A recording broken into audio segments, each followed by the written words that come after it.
need to think about Telenor footprint, where we have the Nordic business units, which are heavy outbounders, but then in the same time, you have the Asian business units, which are the inbounders. That would give us an advantage of being a balanced group, being in a position to negotiate better deals with our partners. When we do the management of the roaming service on their behalf, we're optimizing the resource allocation internally, which of course can refocus to other business streams. The competence in delivering is something which is really important for Telenor. Our team is each of us working every day for our affiliates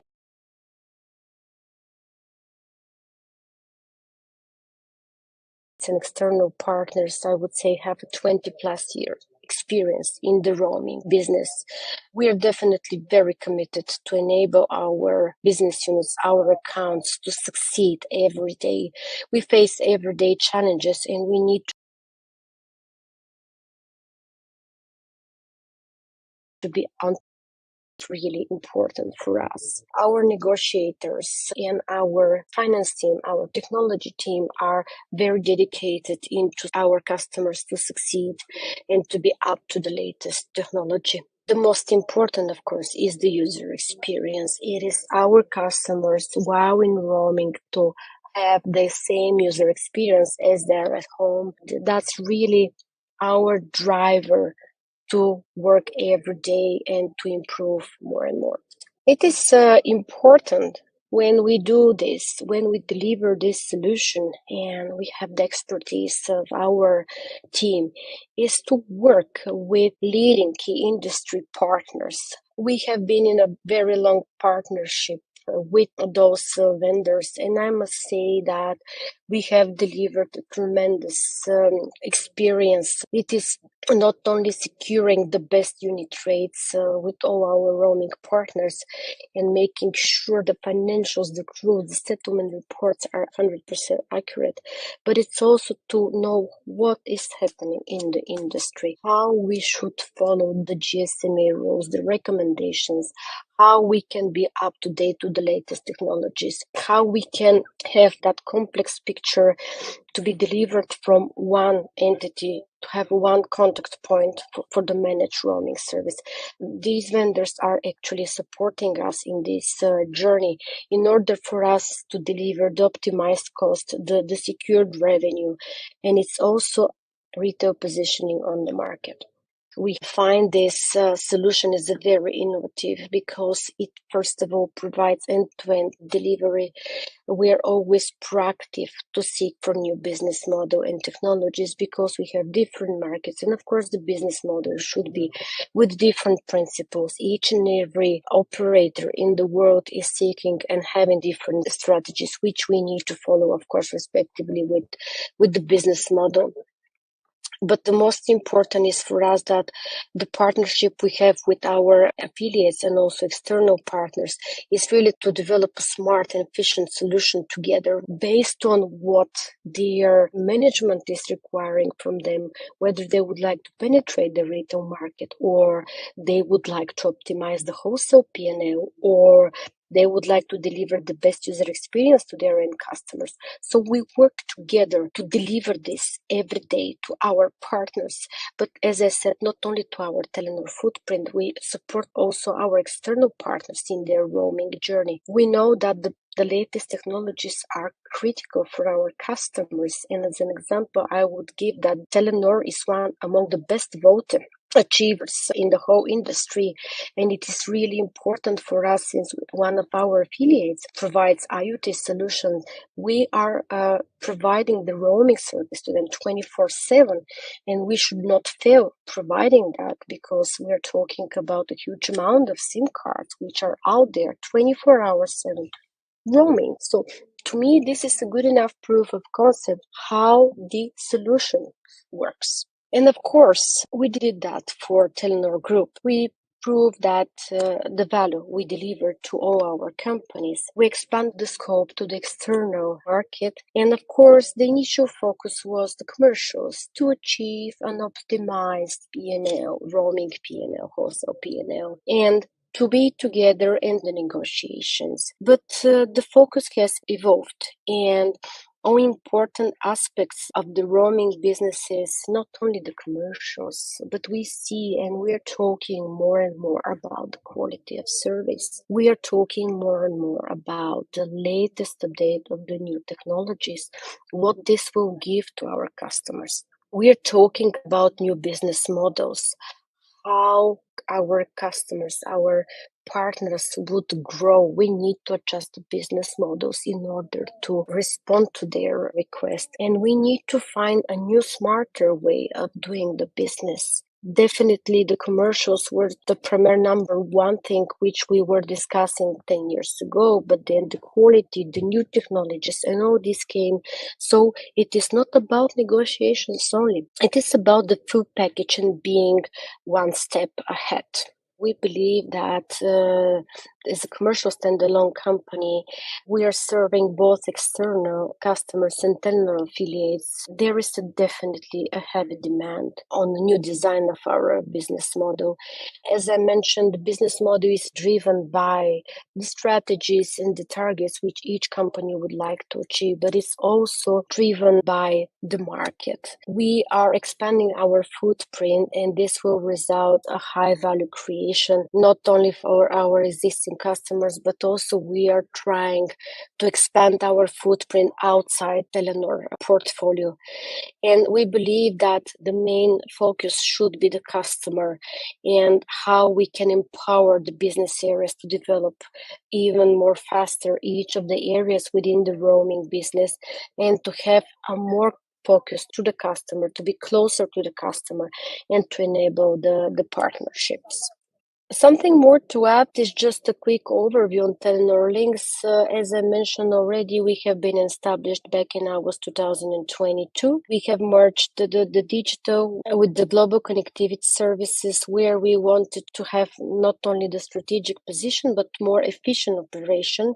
And I would say managed roaming is a very good example of that, how we can deliver end-to-end solution to the wholesale roaming business, having in place the latest technologies, the best expertise, and a win-win model. Thank you.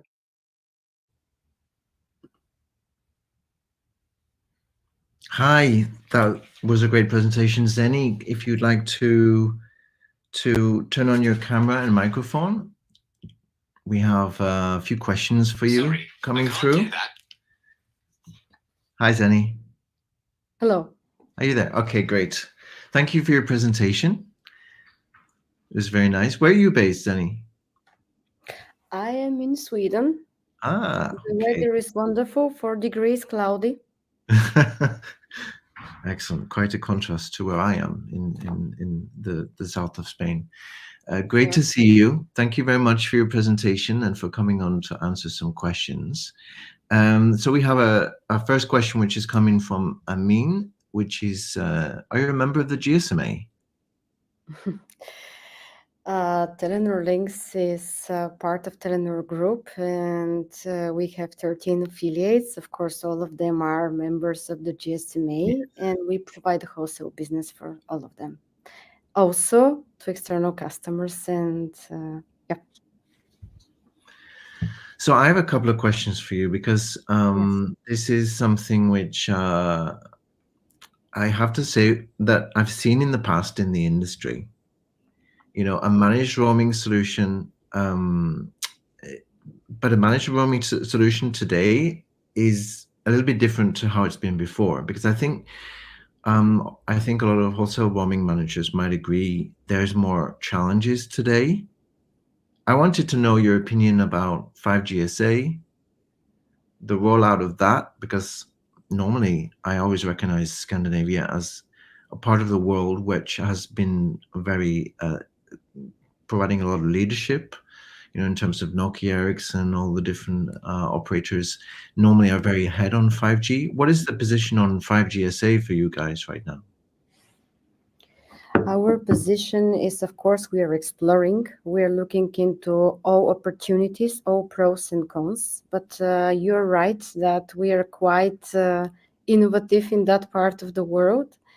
We have a great product team here exploring those, attending a lot of conferences and getting up to date.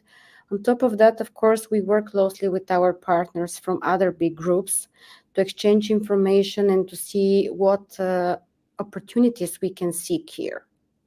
But definitely, we're up for it, and our testers are working on that already.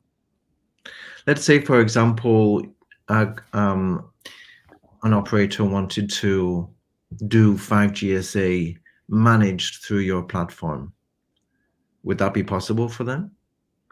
Yes, it will be possible, but I believe that the managed roaming here is, of course, including the rollout, as you are pointing out, but it also includes actually all of it, Yeah. from the negotiations, from the how we can optimize the wholesale cost or secure the revenue, and throughout the advisory on the new technologies, on how we can get prioritized small MNOs from the big groups. And it's literally everything, name it, settlement technologies, commercials. So we are giving the option to our partners actually to refocus their resources to other new business streams, and we Yeah, do the roaming on their behalf. I see. But so is it possible to for you to do it just for a particular service, or it would have to be everything? Yes, of course, it is possible. We are flexible, and it is always according to the customer needs. Okay. So we have a couple of great questions here in the chat as well. Your solution is compatible with operators that have 5G standalone. I think we just covered that. Is that you're in preparation for that? Yes. Like most operators, as I'm aware from last week's IO plenary, there is no 5GSA roaming right now yet. There's proof of concepts, there's the ability to do it, but as yet there isn't actually any traffic flowing. So that's kind of interesting to note that as we're coming into that next chapter, all the support we can get from companies like yourself would be useful. So there's another question as well, which is here. This is a great approach to the market. What is the onboarding time to get a new service provider active with your managed roaming service?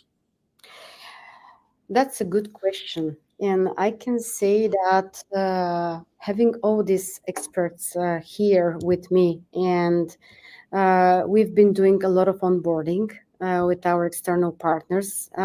If I need to put a date, a time on it, I can say that it could take us around 4 months. That's like very aggressive. I know my boss don't like that period, but we did it several times, and I believe with the expertise here we can manage for 4 months. And now I'm talking about the full package. Think about signaling, think about exchanging of commercial information in order for us really to start to optimize the business from day one, from the contract. So it's pretty aggressive, I know, but since we did it several times, I don't have doubt in the teams here. And I noticed some pretty impressive figures in terms of the wholesale aspects. You know, you said 40 to 90%. That's pretty incredible ability as a group to be able to get those kind of discounts. So very interesting. So we had here another question from Peter. Will this be hosted SEP service for 5GSA roaming? I am not certain how to answer this question because I'm primarily talking on the managed roaming as a service, more focused on the commercials, and I need my product head here Yeah. be into these details. Since that, as you mentioned, it's an exploration, 5G standalone in roaming, I am not certain I can give that answer. Maybe you could check during the course of the Definitely. presentation today, and we can tell Peter later. I will check that. That's not a problem. Okay. I will try to Welcome to VoiceOver. VoiceOver speaks descriptions of items on the screen and can be used to Okay. One more. VoiceOver off. Available link. I don't know what happened, but yeah. Yes, me neither. One more question for you, Zeni. BCE compliance, BCE billing and charging evolution. Are you there yet? Is it something that you're Yes, working on? I think BC is something we are also working in parallel as the 5G standalone. We are having a really good vision on that, I would say, and we are believing that this is something we can complete most probably next year, like let's say Q1 with a ready solution. But this is it's like 5G standalone. It has a lot of hidden questions, and it is something that they are having the readiness next year.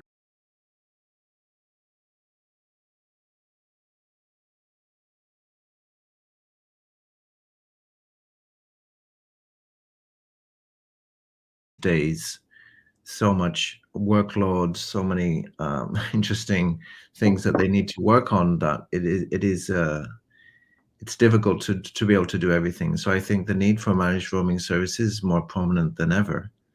So If I may add, as you said, it's not about the commercials. It's so many things are coming in with the new technology. Just why I was keep telling new technologies, new things, BC, name it. It's everything. Even IoT business, think about that. It just showed up during COVID, and we realized that they're kind of missing commercial opportunities. So it's also that, and there are also partners asking us, are you capable to manage our IoT business? How you're doing on the quality? Do you have some type of tools who would measure the quality? So people are not that much into the cost savings than also putting on top of that a lot of other questions on the table, which they are being a single MNO or MVNO, they definitely need somebody, a group or somebody to tell them what they should do faster to give that experience to their customers. for certain, I think the independent MNOs out there who are not in groups, who are in each MNO, right, has its unique situation, inbound and outbound. It's very challenging for them to know and get good strategic advice on their specific business. So Zeni, I want to thank you very much for your presentation, where we met the allotted time. So we're going to move on to the next one. But it was great to meet you and great to chat with you. And it would be great to get back to Peter on his question later. Definitely, I'm checking it already. He'll have it soon. Thank you so much. Thanks. Right, we're going to move on to the next solution now, which is a Copilot from Jana. And this is solving the inefficient processes for negotiation on wholesale deals within the global mobile industry. And Ava is here to present. She's a managing director at Jana, and also Raj Puri, who is the CEO and founder. A great team. Looking forward to the presentation. Let's run it.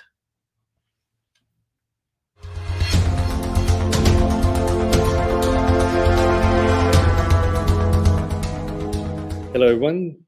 I'm Raj Puri. I'm the CEO of Jana Group, and we're happy to present our innovation at the Innovators 2024.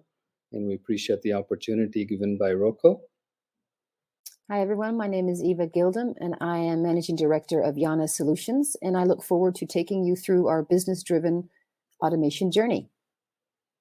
So a little about Jana Group. We started about 16 years back, based in Silicon Valley. We've been developing a variety of data analytics products, focusing on mobile network, telecom providers, internet service providers all over the world. And we represent some of the largest brands globally. So the problem that we want to address is human dependency. I think it's a well-known fact that the process around managing the wholesale roaming financials is extensive, it's repetitive, and it's predominantly manual. It's managed by a wholesale roaming team. Every MNO organization has a team. They may vary in size and structure, But in general, this team manages roaming, they manage voice, they manage SMS or messaging, they manage IoT. There's a lot on their plates. And again, the time that they spend on this process, we believe, is quite significant. Looking at this, you could actually draw an analogy to a marathon. You're in it for the long haul. It's a long process. So imagine a marathon that needs to be run. You have people participating, you have management, you have commercial, you have legal, finance, operations. All these different people are involved and need to be involved in executing on the process. Let's look at what actually needs to be done. So we start at planning. This is the first part of the race. Planning involves forecasting. It involves setting financial targets, presenting these targets, and getting everyone aligned. To do that, you obviously need management, you need approvals, you need the commercial input, you need finance to sign off on it. And before you know it, you've probably spent around 600 hours on this process alone. Taking it to the next step, handing the baton off to the next group of participants here. We're at the executing phase. So once you have your targets, you need to figure out how are you going to get there. To do that, you have your deals, you have your business cases, you need to go through approvals. Once you have your rates in place, you need to have a contract. You need to have an implementation potentially as well into TAP, BCE, whatever the case may be. Again, here, you could multiply this process across the board. You have, let's say, 400 deals. That brings you close to over 30,000 hours spent at this point in time. And you know what? The race is not over yet. Next phase is the tracking. Everything is in place, but you need to figure out and make sure, are you on track with your commitments? How are you doing compared to your KPIs from a financial perspective? What if something happens out of the ordinary and that you need to make adjustments? And how do you actually manage your accruals at the same time? So let's say at this point, we're adding another 5,000 hours just before we reach the finish line. So the finish line in this marathon, wholesale roaming marathon, is the settlement. And imagine actually not making the settlement because you don't complete the process. That's also a risk. Again, it takes time. It's multiplied by the number of deals and almost over 50,000 hours estimated of time spent manually managing this business. What we've been doing from a quantification perspective is, and these numbers are based on discussions, workshops, and information insights we have based on the community of MNOs that we work with. We're taking these numbers, these estimations, and we're actually applying a cost to that. We're translating into a cost of 3.7 million in average, of course, across the board for each individual MNO. That's a significant amount.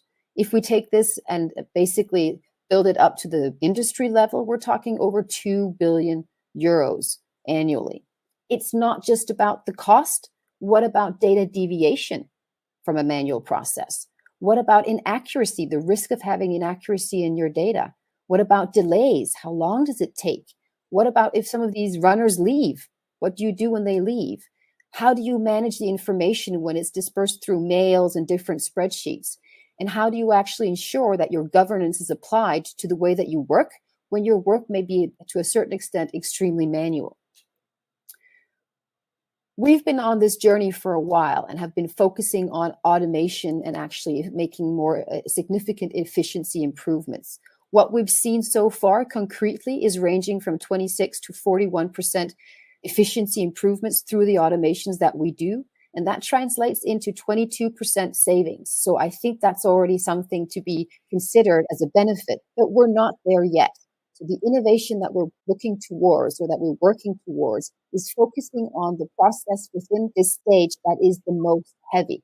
So let's take a little bit of closer look at this process that we're calling executing. And here you can see a number of the different tasks that are involved.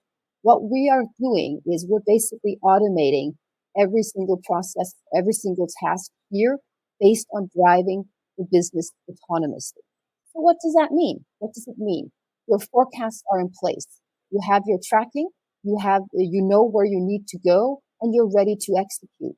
You will automatically be working with a business case, including comparative analysis. You will have the information served to you about how to distribute your traffic in the most optimal way. You will automatically have a deal summary to be shared externally, internally, to work through the different workflows that you have that's digitally recorded to have full credibility. You will even be able to create your contract autonomously. The deal is there. Your template is there. It will be merged into a document ready for you to actually start the process of executing the contract. Everything will be managed and structured through visualizations of where are you in the process.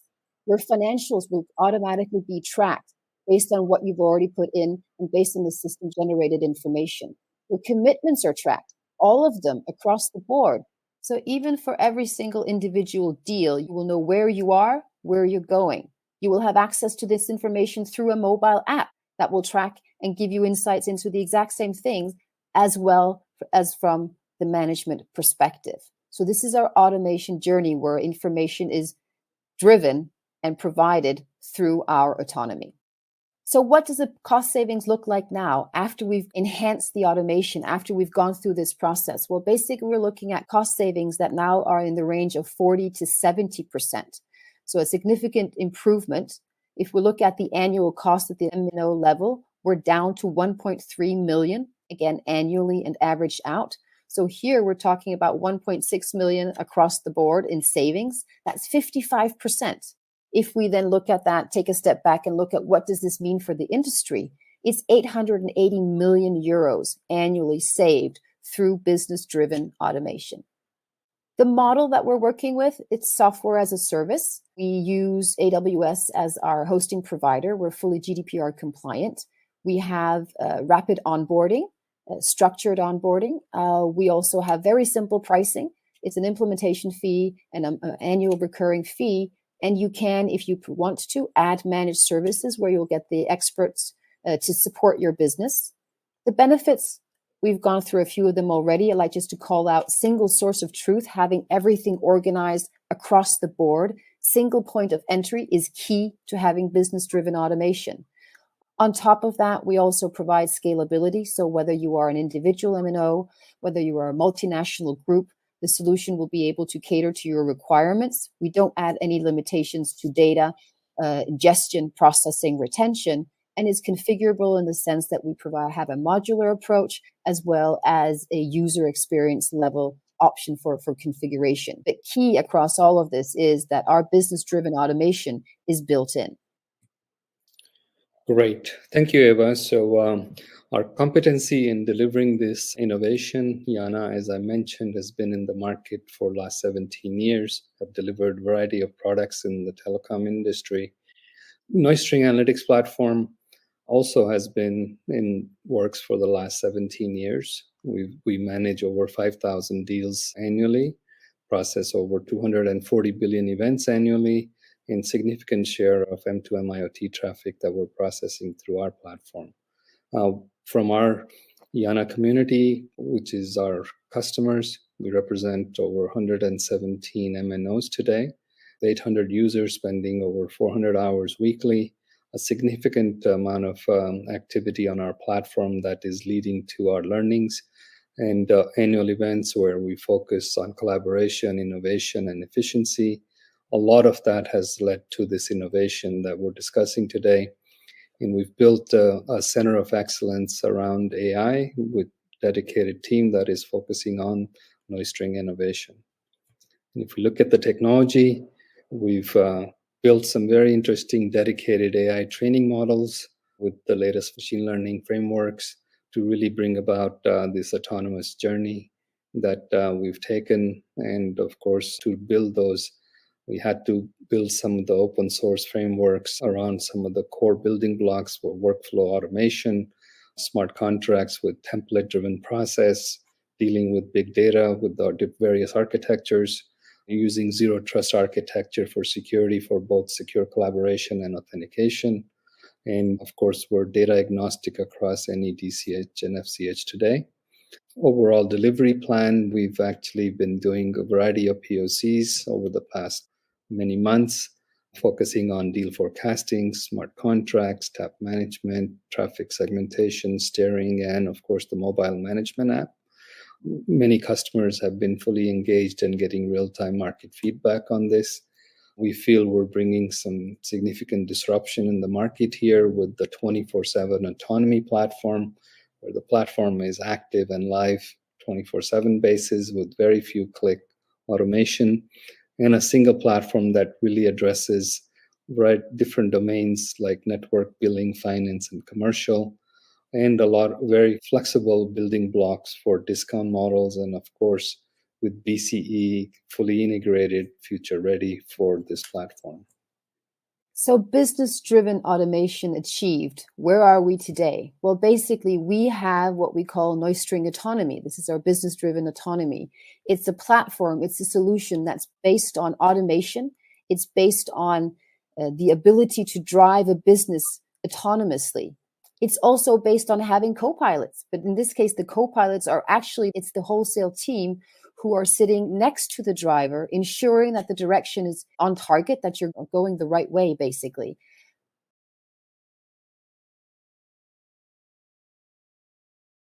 Accuracy. It means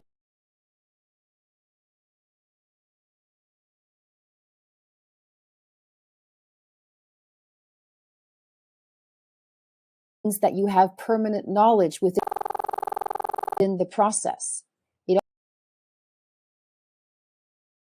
also means that you have a highly secure environment where you are of a strict governance as well. With all these benefits comes the savings of 55%. And we certainly believe that this is the way to win the marathon. Thank you. Thank you. Excellent, guys. If you could please turn on your camera and mics in case there's any questions. I think we already have one which has come up. So I'd like to call Ava and Raj if you're there. Turn on your cameras and your microphones. Yeah. Hey. Hello. How are you? I'm well, thank you. How are you, Jason? I'm very good, thank you. Thanks for the presentation. I loved the use of the word automation. I know. you know, it's like, excuse me, it's the buzzword for 2024. Got to be. Automation. We have so little of it in the industry, don't we? And it's something that, for a lot of, like you say, manual tasks, is something that should be natural for us, but sadly it isn't. Liked your presentation for that. So, a question we have coming in from Sep: Do you have on-prem platform as well? That's easy. Yes, we do. Okay. I'm not sure what that is for people who don't know. Well, I guess the difference here would be, so as a default, and it is our most common deployment, is that we host the service. It is this software as a service, whereas if we host that, you can actually also have that within an operator environment. We do have that today with a few, but it's not the most common deployment that we have. Right. Okay. One question I have for you, Ava, because I think this is a very special solution. I have and I can see a natural need for it, especially because we're always thinking about what is potential in terms of cost savings in the industry. We know that a number of deals can be done with the capacity the team naturally have, but using tools like this obviously goes towards supporting that. But what can be done about the internal side? These challenges that teams have in terms of their finance function or their revenue assurance function. Those are often combined in the mix, right? What kind of... Well, I think that's part of the solution. So, coming back to our little marathon and the different runners that are there, I mean, they need to be in sync. So I guess you could say the single source of truth approach that we're taking here is that there is one platform that can provide the same accurate information to multiple use cases. Now, when we say we're focusing on this executing phase, as we call it, it's very much around, creating a deal, creating a business case, but that business case ultimately needs to be approved in many cases by finance. So you need to have the same platform. That should be part of it. That should be let's say again, our co-pilot or whichever way you turn it around, the system telling whoever is responsible for finance, here's a deal. This is what the value of the deal is. By the way, this is how it compares to your KPIs. Do you want to approve it? Yes, you do. Okay, great. Well, I'll send off to Mr. Commercial Manager that it's approved, and then they can go on to the contract, which then again is handed over automatically, autonomously to the next person, role that manages the process. Because I think it's key to have the same information. Part of the manual or the benefit of autonomizing or making these things more autonomous is that you don't have to argue. The number is 100. They both see the same number because they both apply the same mathematical logic and they're looking at the numbers from the same angle. That's not necessarily the innovation here, but that you could say that's an extra benefit of having this single source of truth. And would you say that also would apply to legal functions as well? Because those guys seem to be sticklers, right, for all the details and. Oh yeah, absolutely. Legal, of course, can be challenging to move, but what we do here as well is we have to combine this with flexibility. So obviously, our ambition of autonomy is high. I think we need to aim high to get to what is realistic. But ultimately, you can have the legal will have access to work with their own templates and lock things in. And then the commercials will be automatically put into that template.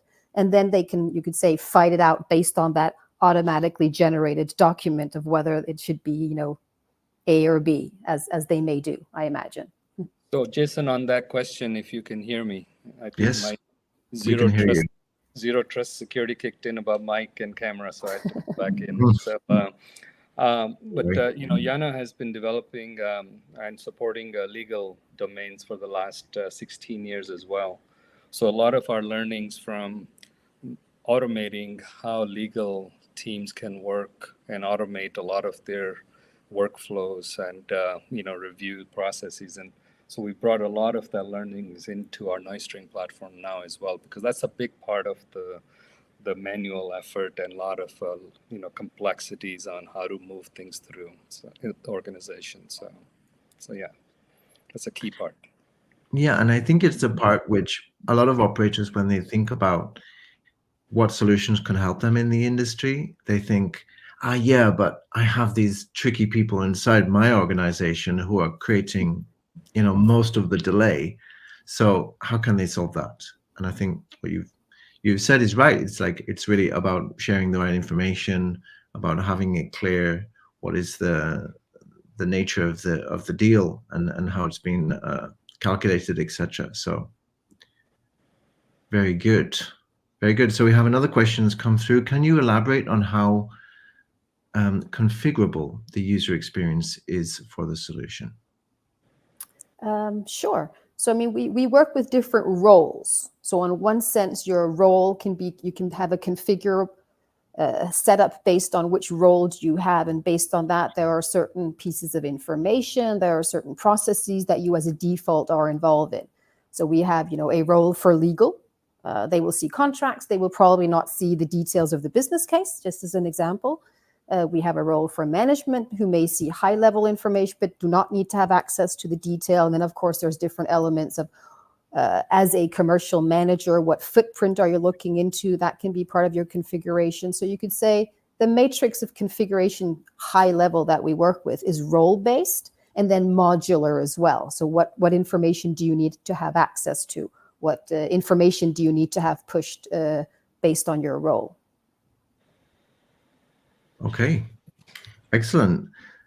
Well, I think that's all the questions that we have for you guys at this time. But yeah, I mean, you just got me with that word automation at the beginning, because that's got to be the focus, right? In everything that we're doing. We just also heard about managed roaming as well. And I think that's the nature of the industry right now, is we're looking at automating as much as possible so we can take on the opportunity, right, of 5GSA, of getting, the major benefit out of that, which is going to naturally come from slicing and quality of service differentiation. So a very exciting time ahead, but wholesale roaming teams definitely need the support. Right. So Jason, we're taking the word automation to the next level innovation, autonomy. I think that's the key here. So that really kind of driving that and bringing the efficiency. Thank you so much for the opportunity. Thank you both. Thank you both. Great to see you. Thanks Thanks, for guys. coming to answer the questions here. So we're going to move on to our next presentation, which is from Security Gen. And we have Dimitri back with us. This is the solution is threat-informed defense for 5G and 4G. So we're looking more on the security side here, helping MNOs to have adequate security oversight. Okay, very, very important when it comes to 5G and 4G, where we're getting more and more IoT devices into our networks, and that is having obviously leading more and more potential opportunity for security risk. So over to Dimitri for his presentation.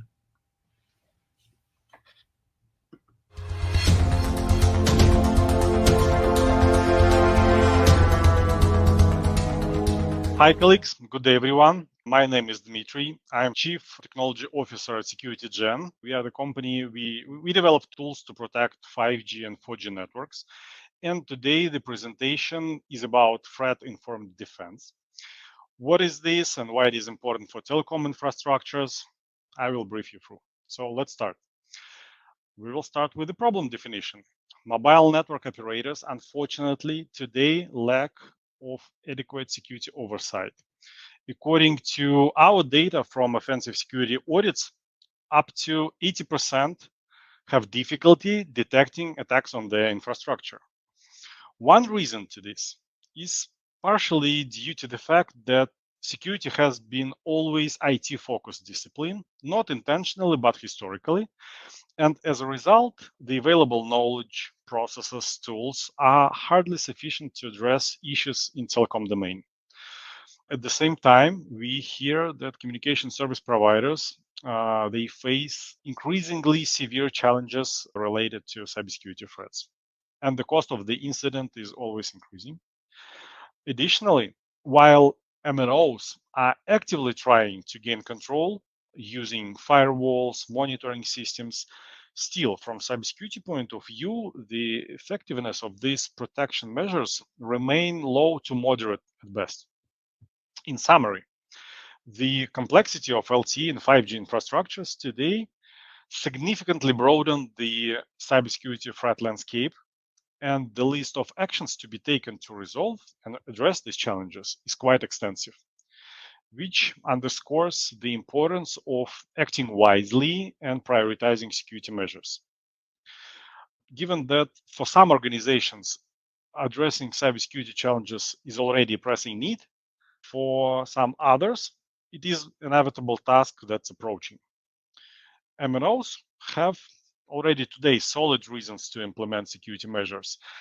Similarly, I must say that owners and users of private mobile networks should also prioritize protection from cyber incidents, because attacks on infrastructure can easily disrupt services and business operations, which I think you can agree present unacceptable risks. So, the focus of this speech is threat-informed defense for 5G and 4G infrastructures. The entire idea is built around using the knowledge about threats to implement effective defenses. This means deploying such type of defenses and processes that will address threats which are relevant, real, and of high priority. The solution that we propose tackles the following three tasks. Number one, to detect dangerous activity in the network, such as unusual traffic or attempts to exploit vulnerabilities. For those of you from the roaming world, we can cite examples like signaling traffic and control plane attacks. I guess you're all aware of. The second activity is to provide rapid response via integration with available enforcement systems like firewalls. This is to help to disrupt the kill chain before any negative impact occurs. And the final one, to ensure the continuous readiness by assessing the infrastructure to verify threats and prioritize security activities. Let me show you a picture and give an example. Here is an MNO with infrastructure, clients, subscribers, and B2B customers, and an ecosystem of services probably created with partners. And we have a bad guy, motivated by various factors such as financial gain, disruption, maybe even ideological beliefs. And this leads us to $1 million question that actually fuels a 150 billion cybersecurity industry. How do we protect, and what are the efficient strategies and defenses? Let's start with a very common approach for MNOs, the standard and compliance-based security. This is when organizations try to align their security strategies with established standards and specifications. You can name ISO, 3GPP, etc. We often assume, by the way, that vendors and integrators, they also follow the same standards. In the oversimplified way, this approach primarily focuses on adhering to a set of guidelines and recommendations rather than understanding the specific threats. And this approach absolutely necessary and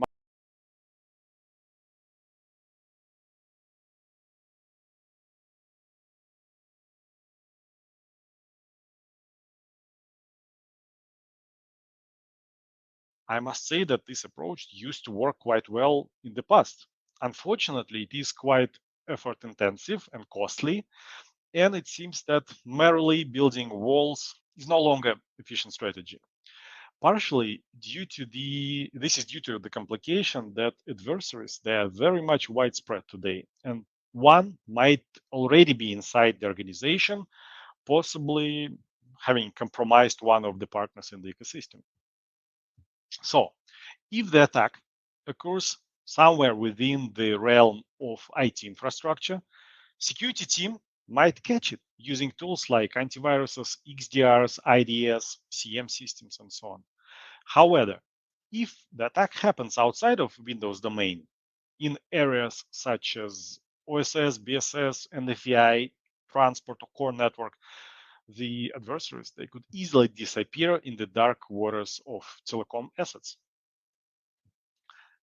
This is MITRE 5G hierarchy of threats. It's a kind of encyclopedia for understanding adversarial tactics relevant for telecoms. The latest version illustrates 144 methods that hackers can use to gain access to the network, evade defenses, compromise various systems, steal data, cause significant impact. And as you can see, this is quite a lot of challenges to take care of. And we in SecurityGen, we continuously expand our abilities to detect, mitigate, and verify these threats. So far, about 83 methods are already covered, which constitutes to about 60% of all the total. And most of these are very likely exploitable. I must say that this approach isn't something super new, and in IT security, threat-informed defenses, it's actually quite a known approach. In telecommunications, with its specifics and sheer size, I think that implementing this approach is very much reasonable, and we are dedicated to make it more accessible and effective.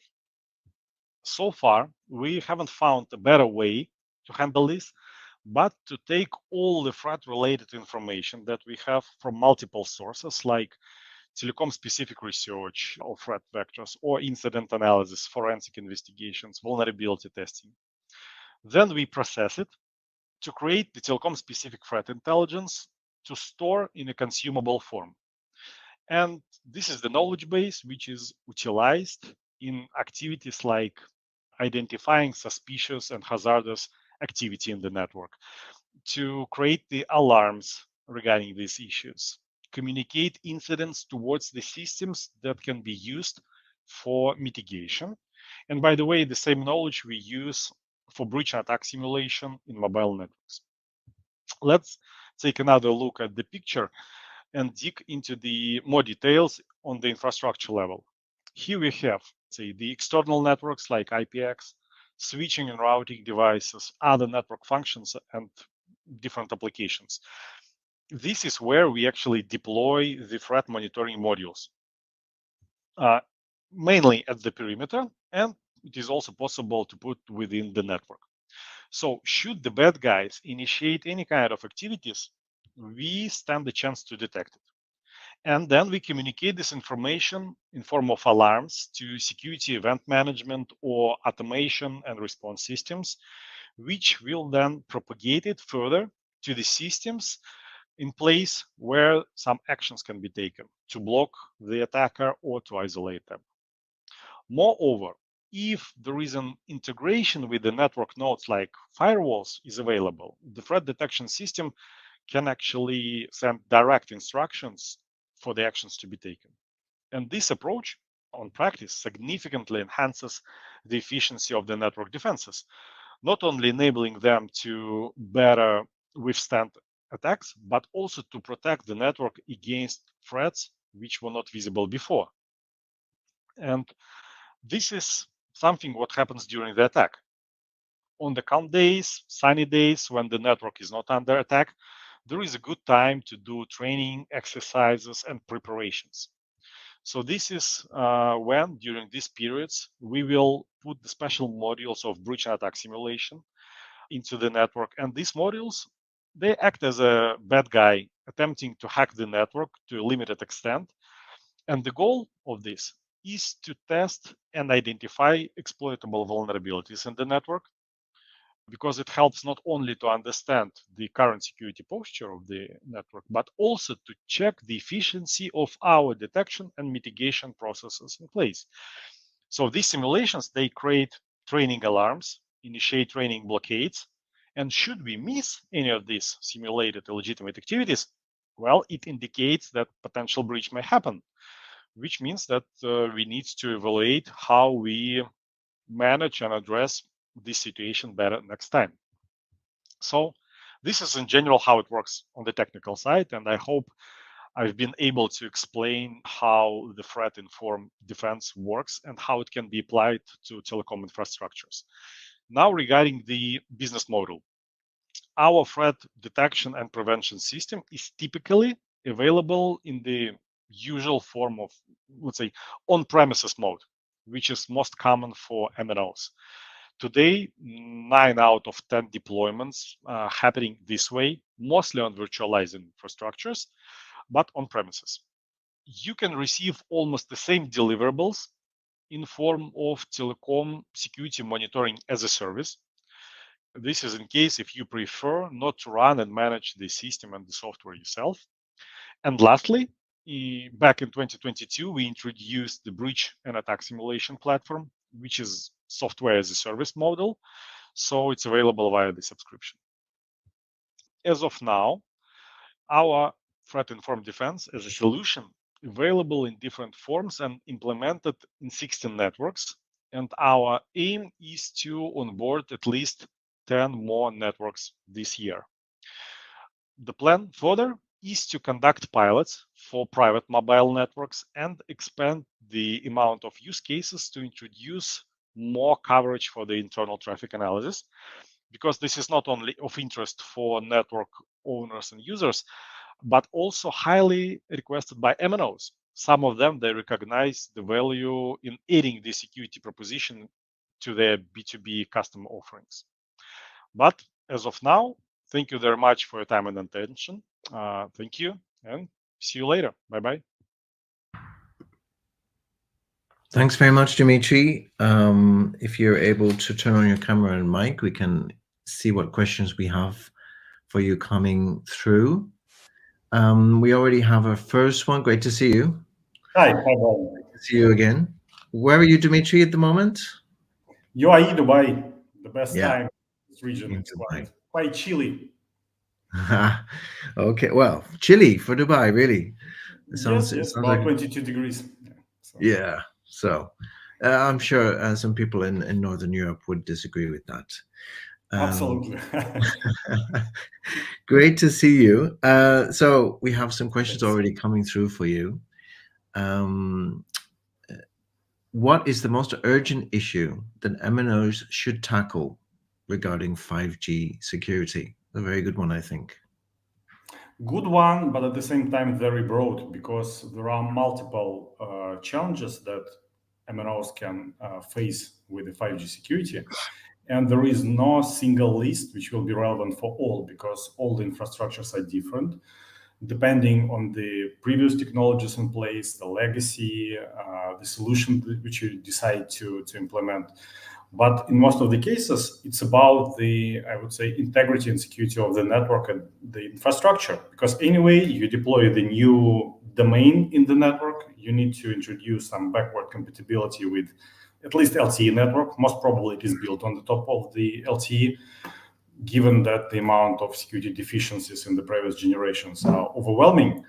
I think no one needs the situation when any of 5G services will be exposed just because of the security deficiencies in the previous generations. But the dependency is there. So maybe understanding if the old threats are still relevant for your 5G infrastructure, which is, let's say, grounded on the top of the previous network, does make sense. But my approach is usually it's all about threat verification, risk analysis, and then let's say assign priorities according to your business needs. Because once again, every network is unique, which is good and challenging at the same time. Indeed. So you're saying that your solution is 4G, but also 5G, and we're talking about NSA. We're talking built over SA as well. SA as well. Right. The thing is that with SA it's a little bit easier because it is less exposed at the moment, and in most of the cases you have some kind of internetworking function, which is pretty much some kind of the proxy between the SA and NSA network. So at least there are very limited amount of interconnection interfaces which need to be monitored, which makes it easier to, let's say, put under control. The solution is, in general, is for all the generations, so you can roll it back to support 2G, 3G, which is less relevant because of the network's shutdown, which is happening since late 2022, was massive in 2023. Right now, probably 80% of deployments are running on the LTE traffic, because this is the majority of the data traffic as of now. So one quick question from my side. Is there anything emerging which is entirely new for 5G SA, would you say, or is it too early to say? From the security angle, it continuously evolves, because if you take a look once again at the Dmitry-5 framework, the amount of tactics, techniques, and procedures is continuously increasing. Guys released the first version in 2022. Now it's the second version already. And the amount of methods, some of them are proof of concept, some of them theoretical, but some of them are real that we have observed in the wild. So from the, let's say, cybersecurity point of view, it's continuously evolving, because industry, let's say, researchers and we in SecurityGen, we continuously identify new vectors, new exploitable vulnerabilities. It's always moving, so quite dynamic. Yes, indeed. So we have a couple more questions which have come through. So Amin asks, I understand that your IDS solution is a unique solution for detecting various types of attacks in interconnections, including firewall bypassing techniques. Will it also address voice spoofing attacks, such as SIM-boxing or robocalls, in the SecurityGen roadmap? It is possible.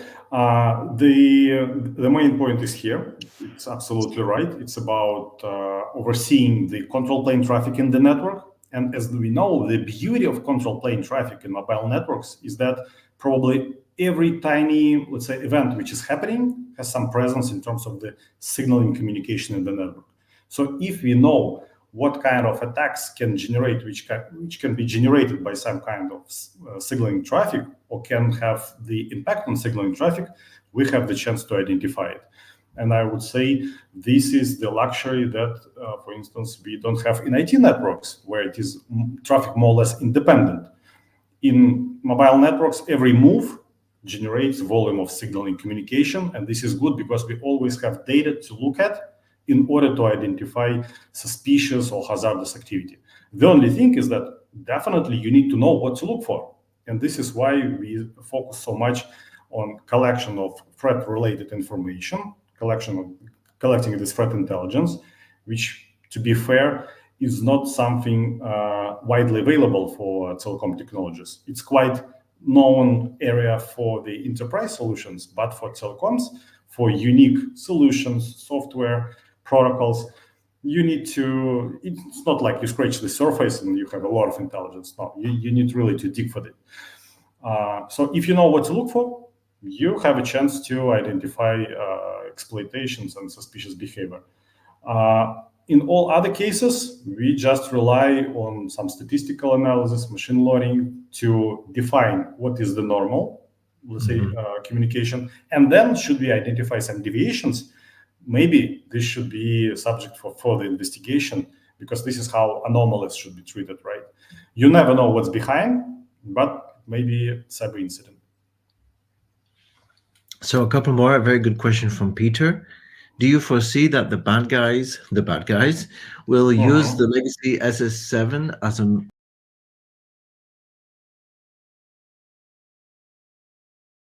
manner to attack 5G users?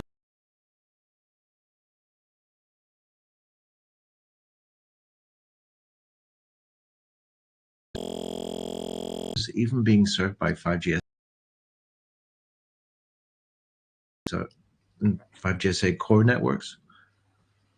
I think that this is, anyway, even 5G standalone networks, they're not isolated. And no matter what, for the roaming communication with the rest of the partners, you need to have some interconnections via some transfer to be able to serve their customers and provide roaming services for outbound roamers. So this is possible. With non-standalone 5G, the dependency is straightforward. With standalone, it depends, but we've seen, let's say, some cases when the impact on the, let's say, bypass of the SS7 firewalls and so on can have actual impact on the 5G subscribers as well.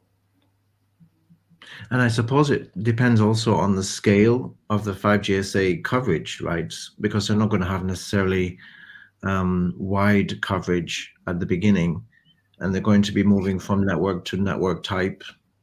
Exactly. So if you move outside of, let's say, dense coverage area, probably you can drop off to the 4G and so on. But it's also important that it is also about the type of the services provided via 5G standalone network, because there are some networks launched at quite wide scale, still providing very basic services like data, and that's it, because no demand for some, let's say, comprehensive services like slicing or whatsoever. But the more services will be introduced, the more complex dependencies can appear, and this needs to be verified. Okay, we're going to move on because we have two more questions. How do you integrate the solution with SIEM solutions? By the way, what is SIEM solutions? This is Security Incident and Event Management System, which is kind of this central system where you collect all the information, pieces of information from your network and all of your assets in order to have a chance to have more complete oversight of what's happening. Because most of the attacks, they, let's say, evolve in steps, and some piece of information you can collect from the compromised host, another type of information you can collect from the IDS system. Having bigger picture give you, let's say, better understanding of what's happening in the network. Just like a network operations center, guys, they collect information to understand the stability of the network and quality of service. In security operations center, they use the CM systems in order to have this visibility. And usually the transports which are used to integrate to CM, it's the SNMP, syslog, or API-based integration. These are the most common ways. We support them as well. Okay, fantastic. So Amin has another question. More attacks in the telecom sector occur on interconnection links. To detect these attacks, we rely on intrusion detection systems. However, another common vector for attacks is through S1AP interface or APN, etc. In such cases, what measures can be taken to detect these threats? You know, there's a S1AP FW IP firewall that inspects SCTP, but now can gather whole alert logs in telecom SOC. And how can implement telecom SOAR for that? Do you have solutions for it? A lot of A lot of new acronyms for those people. Yes, yes. Cybersecurity is full of acronyms, and given it's complicated enough, SOAR, this stands for the orchestration, automation, and response system. So this is kind of the evolution of CM towards the automation of security processes. Because once again, if cybersecurity incident is happening at scale, at a very high pace, unlikely that, let's say, first-line engineers in the security operations center, they will be able to manually fix something. This is why automation is introduced.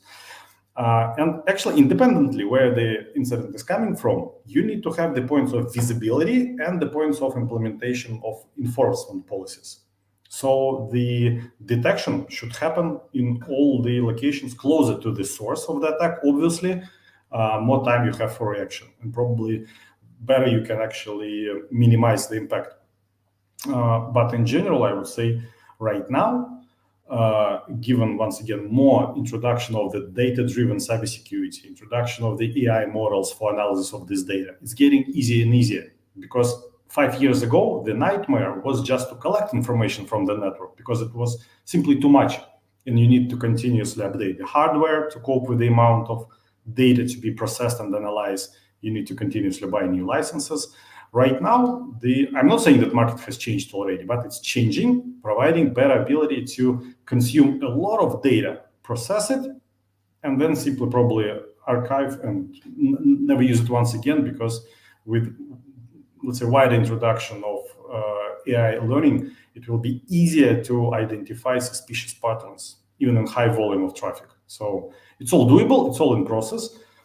Cannot say that this is, let's say, the reality as of today, but in some deployments, maybe in maybe in testbed environments, it's already implemented. So new approaches are implemented in cybersecurity, just like in IT. Every technology which can help you to optimize and do things more efficiently, simply borrowed and deployed, and that's it. Dmitry, that's all the questions we have for now. Thank you so much for your time, for coming on to answer these questions for us. Thank you very much, Brian. Thank you. And thank you for your audience. Very good question. Thank you. Cheers. Thank you. Bye-bye. So just before we go to our break, we're going to just remind you that there was a question Peter raised, and I think Zeni has got back to you, Peter, in the chat there with the response. I hope that that is good. If you have any more queries you want to make to Zeni, you can also do it in the private chat as well. So we're going to be having a break. Just to remind you that the last session is after the break. So we're going to break now until 1:45. And at 1:45, we have 3 more solutions to come up. So we have Monty Mobile with a smarter MNO. We have Vox Solutions, and we have Shield IoT, all very diverse solutions again. A focus on AI, focus on digital transformation. A lot we can learn from these solutions. And paramount to that, we also have the opening of the voting, which will be at the end of the session. So we'll allow you a nice break to have a cup of tea or a cup of coffee or some lunch, and we'll see you at 1:45. Thank you.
presenter of this showcase and also facilitating all of the solutions. So we've seen already 10 solutions and we have a few more to go. So we started yesterday where we looked at 7 different solutions. We had 3 this morning, and now we have 3 more very interesting and diverse solutions to bring to you. So I hope you've had a nice lunch break, a coffee or tea or something to get you thinking about these solutions, and basically where if you think they're innovative, if you think they can drive innovative change into our industry, could be something as simple as an incremental change, it can be a breakthrough, or it can even be transforming the industry. Tell us what you think. Just a reminder that at the end of this session, so after we look at these final 3 solutions, we're going to open the voting. And you'll be taken immediately to the voting page where you're able to vote. You'll also be sent the voting information by email as well. But it's important to look at all of the solutions before you make your decision. So with no further ado, let's start with the next solution, which is called a smarter MNO. It's by Monty Mobile, and their solution is full AI integration across all business units and addressing all activities of operators. That sounds pretty amazing.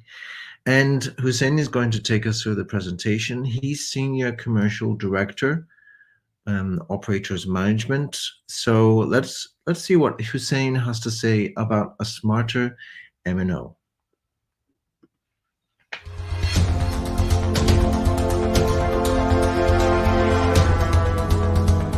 Welcome everyone. Today we are presenting our digital solution for becoming a smarter MNO throughout the Innovators 2024. Actually, before starting to our case today, a quick recap about Monty Mobile being a global telecommunication provider worldwide with more than 1.8 billion mobile subscribers worldwide and an international presence in more than 17 regions, whether in Asia, Europe, Africa, and America as well.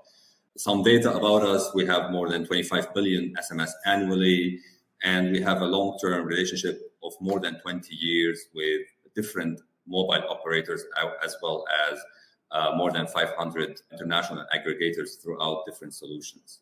A quick recap about our digital solution as Monty Mobile. All our solution, whether from a mobile operators management unit that is purely the ICT, or whether from the international A2P SMS monetization, the anti-fraud solutions with the SMS firewall and the flash call prevention, even the eSIM that is purely dedicated for B2B solution, as well as a B2C end-to-end solution. Switching to fintech and mobile digital services, digital banking services, where our aim is to turn any mobile operator to become a full digital bank. Also, the last couple of years, we have integrated a full CPaaS communication platform that is specifically for omni-channel, as well as our cloud gaming solution.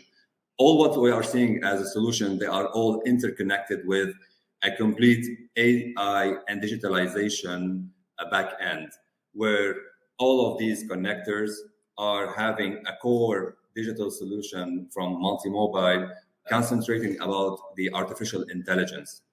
And today, actually, it's not a problem as was in the presentation. Actually, Monty Mobile saw an opportunity to go and acquire an operator and turn this operator from not only a traditional operator, but a state-of-the-art operator as a flagship operation. So we have integrated many out-of-the-box solutions to switch this operation from a traditional, moving to a really advanced data-driven solutions. And the most important aspect out of it is to become a smarter operator or a smarter MNO. So without going any further, we witnessed that in all the MNOs, definitely there are MNOs that have integration with AI. We are not bringing something new here. However, what we are bringing new is we have been able the last year to actively introduce artificial intelligence and to connect it through our different touch points, from technical and also from commercial. And this way we were able to have a 360 view about what we are providing as multi-mobile.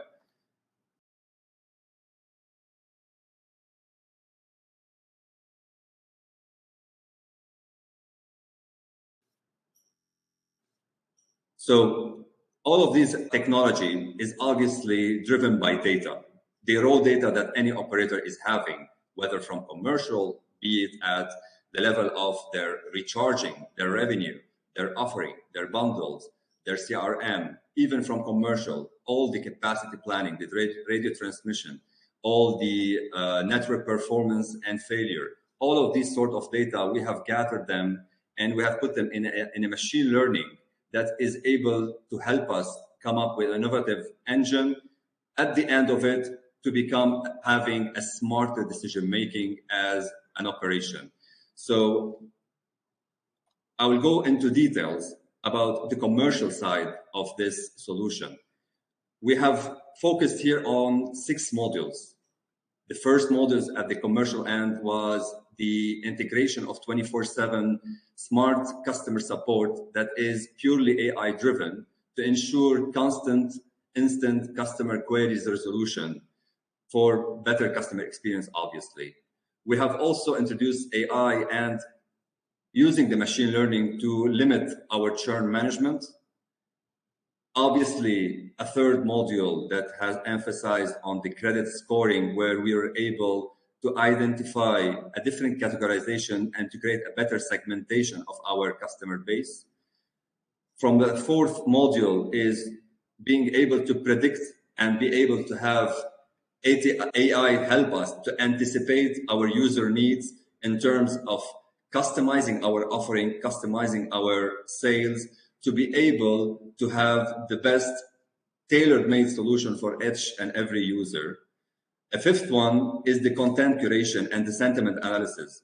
We have integrated AI by engaging all related and digital customer performance online. We listened by having a sentiment analysis, and we were able to push personalized according to algorithm, personalized content according to their digital surfing and digital experience. And the sixth one is eKYC.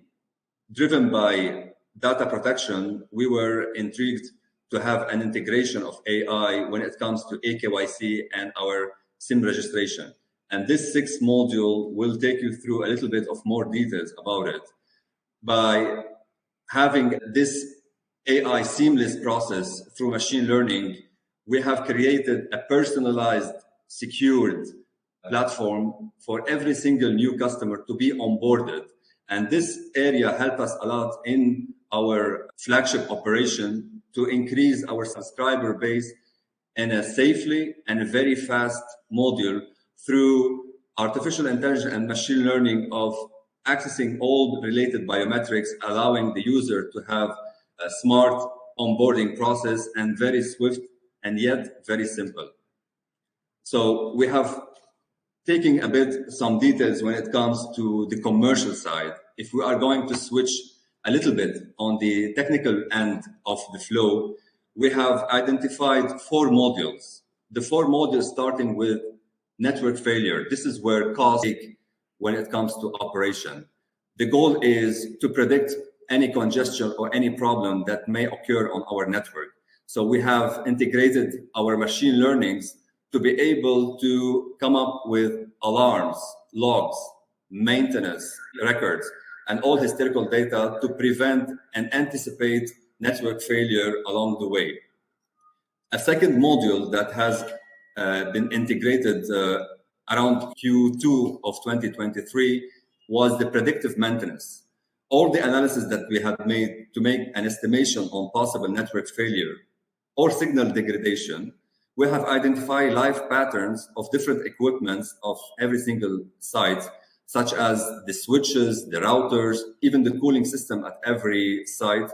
And before their lifetime, we were able to replace them. This helped us a lot toward the end of 2023 to avoid and to reduce downtime of our sites and to be able to better perform when it comes to an overall equipment maintenance. A third module that we are going to elaborate shortly about is the energy consumption optimization. That is a crucial, high and expensive investment, a high and expensive cost at our investment, where we were able to forecast the traffic on every single site and be able to reduce or shut down according to the capacity of mobile sites to save power and save energy. In this case, the connection layer is more functional. So when there is an increase of traffic, it will automatically turn on again. And this allowed us to have a better management on our network, on our traffic and usage pattern. We will go into details shortly and showcase a simple dashboard that have a total overview of this module. A fourth one that is one of the major important modules from a technical perspective, AI was integrated into the capacity planning of our sites. So all the trends, all the related user behavior that we had previously gathered as data, we were able to help us in the future expansion of our network. So all the future demands were dynamically adapted to changing conditions, which allowed us to ensure optimal performance and resource utilization of our network. I will move to explaining a little bit the energy consumption dashboard, where we have integrated the smart receptors at every single site, where we were able to include data coming from voltage, from energy consumption, even from frequency or amperage of every single site, which allowed us to automatically and smartly adapt the energy consumption at the level of every single site. So this way we have covered the technical and the commercial, and this is a 360 dashboard that allow us to have an overall review about the operation that Multi-Mobile has exercised in Comium, Gambia, where we have witnessed since March 2023 toward the end of December a quick increase in our subscriber base and in our revenue. So the combination and the AI integration, whether at the technical side or at the commercial side, allowed us to increase dramatically the revenue at this operator level and also be able to utilize fully the resources that we are having. So what are we bringing to the table today? From a business model, we are looking eventually as Multi-Mobile to have a direct replication of this proven solution when it comes to the AI integration across all aspects, especially from commercial or technical. And the idea behind it is to shift and this flagship operation be replicated across the globe. The reason why we are building this experience to become a smarter MNO is because Multi-Mobile, we had an in-house developed solution, which has allowed us being a cost-effective solution. Obviously, probably most of you guys will know we have more than 20 years of experience across the globe when it comes to digital solution provider. And with the operation of Comium in Gambia, we were able to test and we have proven that this integration of AI across the different touch points allowed an increase of ROI. And this operator started back in 2022 being a negative operation, shifting toward end of 2023 with a beta positive operation with a multiplied ARPU with a high expectation for the upcoming years. And that's the reason why we have planned for 2024 to have a different integration when it comes to different modules, to continue our journey from a technical journey and from commercial journey by integrating a marketing ROI analysis, the product and pricing recommendation, which will help the business development at Comium be able to take better decision making when it comes to pricing. Obviously, we are integrating the AI chatbot at the customer support where we'll be able to have a better customer experience and more optimized. The segmented display and fraud detection, which is very important, and it should be happening around the Q3 of 2024. The fintech and the impact of all industries, where the operation of Monty Mobile through Comium is the idea of duplicating across all industries, not only telecom. So this digital solution is ready to be employed not only at telecom operation, but across different industries like healthcare, banks, and many others. And toward the end of 2024, we are looking to integrate a social network analytics that have to classify, especially dedicated to influencers, social influencers, and be able to come up with smart and integrated analytics at their end. At the end of it, I would like to take you through a small video that will recap all of this journey in 1 minute.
So thank you, everyone. And the idea or the mission that we are aiming to is, again, to have this experience and this flagship operation duplicated across different partnerships. And we are eager to hear from you moving forward. Thank you again.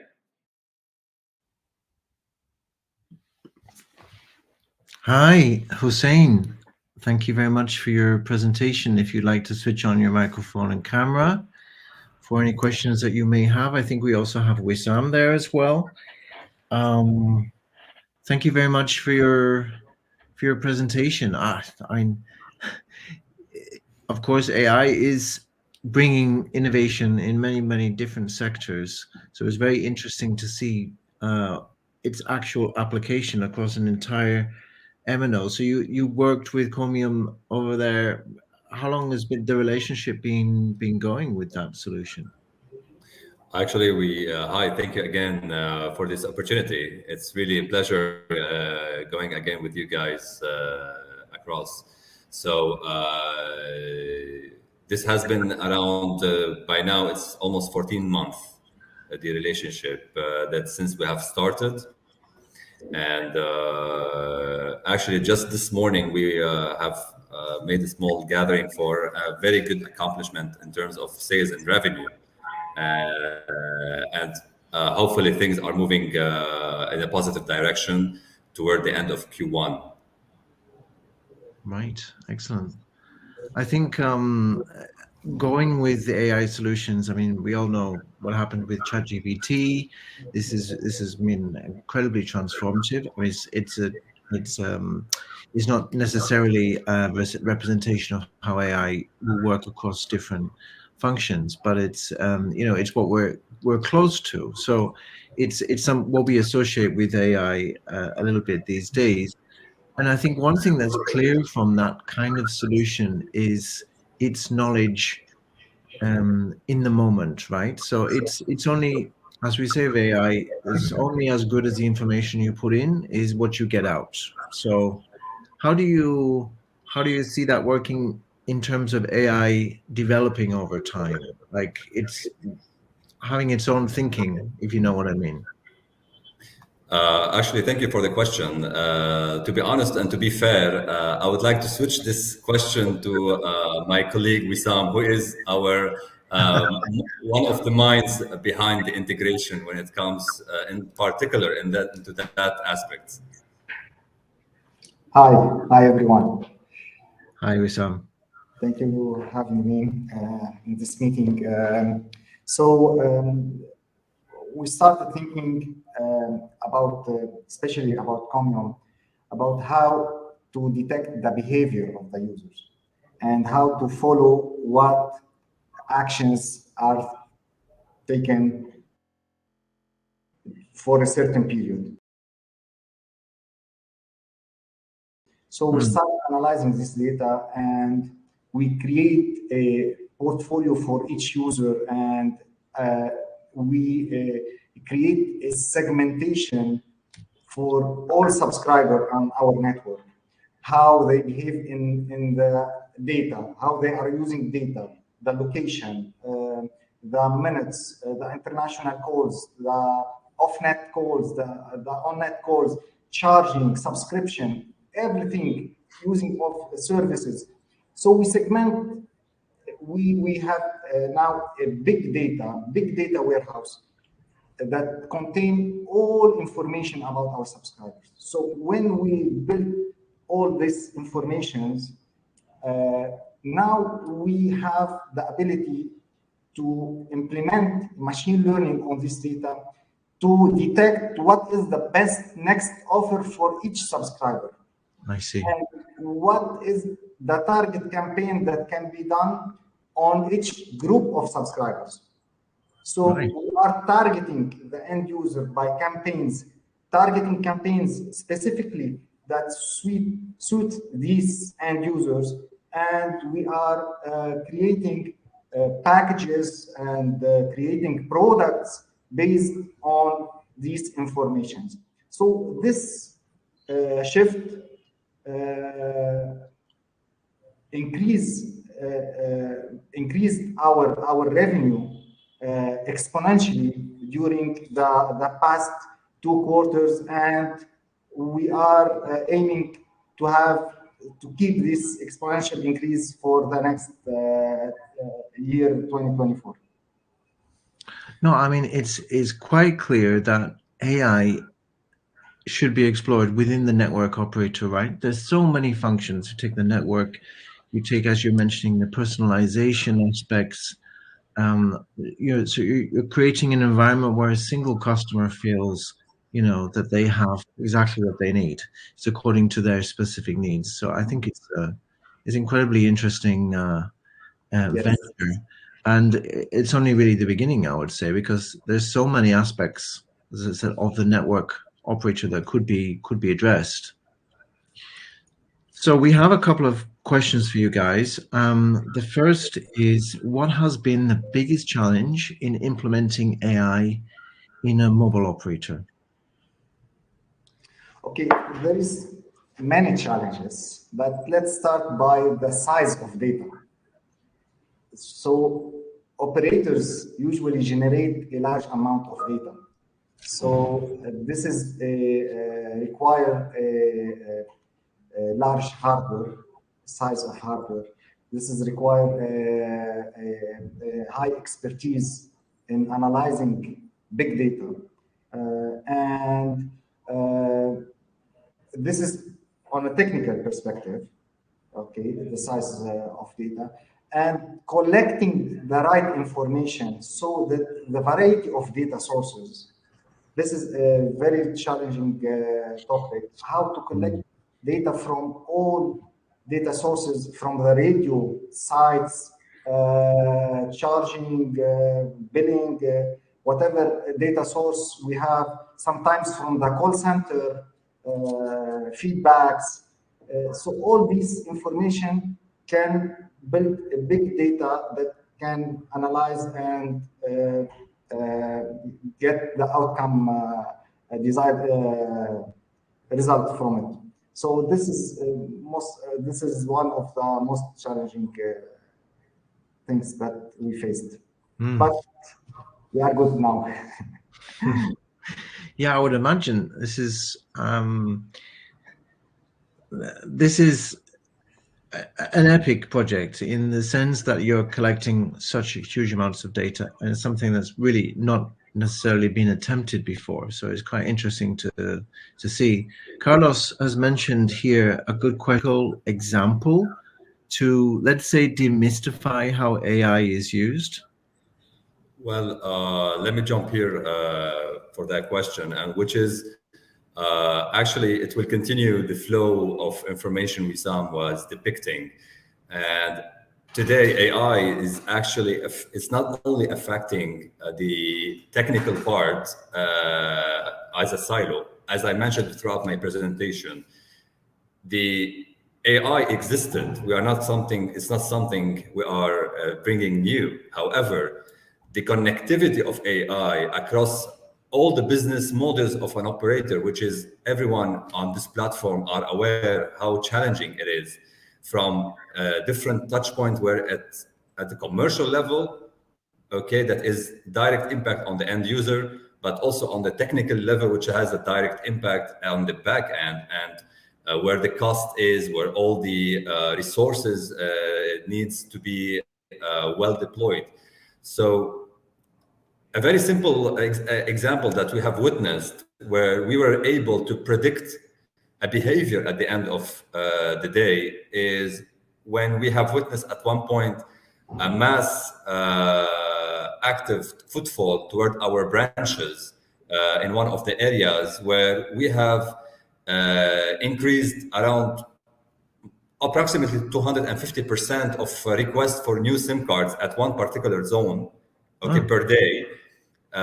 We have the AI actually predicted the congestion that could be for these people going live on that site.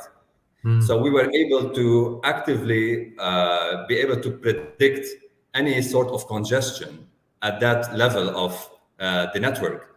So this is where it had helped us in predicting any possible failure or a bad customer experience.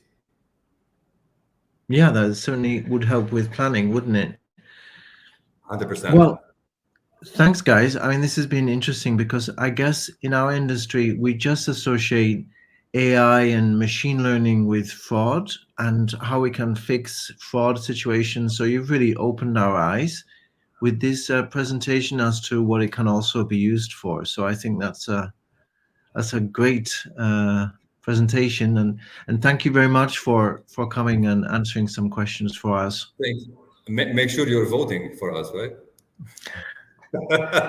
The voting will open at the end, and yeah, sure. once everybody's had a... Thank you, Hussein.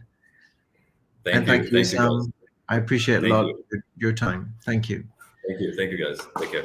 So we're moving on to the next solution, and we're very pleased to have Theodore here, who's the Chief of Staff over there at Vox Solutions. And Theodore is going to present Vox 360. So this is on a topic we've just been talking about, solving emerging fraud and trust in SMS. So over to the messaging side, and let's hear from Theodore what he has to present to us today.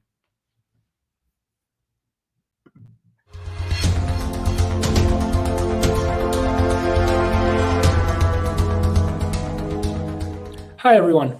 I'm Theodore. I'm Chief of Staff in Vox Solutions, and I'm happy to be here with you and address you all with respect to our submission for the ROCO Innovators. Thank you all for being here, and thank you all for taking the time to listen to our presentation. I mean, to start, what I do specifically in Vox is tackle strategic projects. So I have a very close understanding both of our product, but also about our market. And since we're here, we'll ask ourselves generally, what exactly are the issues that are facing SMS, but specifically what has concerned us most?